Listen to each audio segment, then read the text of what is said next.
People will forget what you say, and they'll forget what you accomplish, but they'll never forget how you make them feel. It seems really obvious that in building healthy working relationships, we should be respectful. Unfortunately, that's often not the case.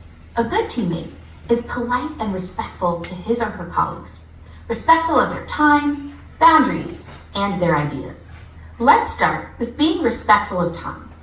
Today's work culture is so busy. Often, it seems that time is our most valuable commodity. This is why people quickly get frustrated when they feel as though their time is being wasted. I once coached a junior executive who was constantly frustrated with a teammate because she was inconsiderate with his time. We'll call him Kyle. Kyle called me from the road one morning furious because he was in the last 20 minutes of his 2-hour drive before he received a call from Janine that their meeting needed to be rescheduled. The part that made this so upsetting was his teammate Janine knew he was driving 2 hours for their meeting and could have easily rescheduled it the day before. What's worse, this wasn't the first time Janine did this to Kyle. This really put a cloud over his relationship with Janine. She disrespected his time, which put their working relationship on shaky ground. Time is a precious commodity we don't want to waste. Keep your working relationships on solid footing by showing you respect boundaries for your teammates, recognizing that each person will likely have different ones.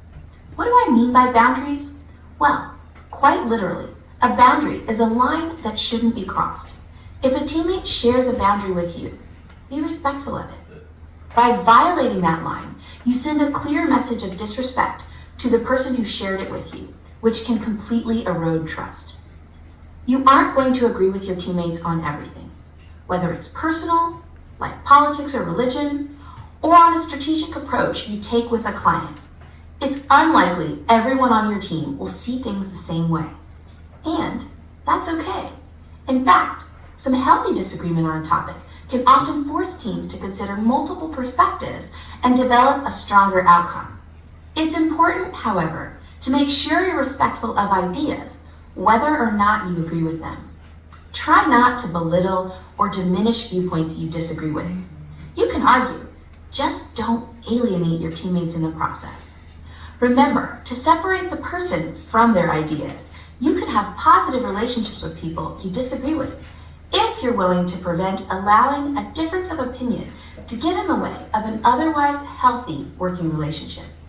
You should expect conflict on your teams. It's perfectly fine to disagree with your teammates. You just don't want to be disagreeable. Instead, effective teammates are polite and respectful of their teammates, particularly of their time, boundaries, and ideas. By being respectful of your teammates, they'll remember how you made them feel for all the right reasons.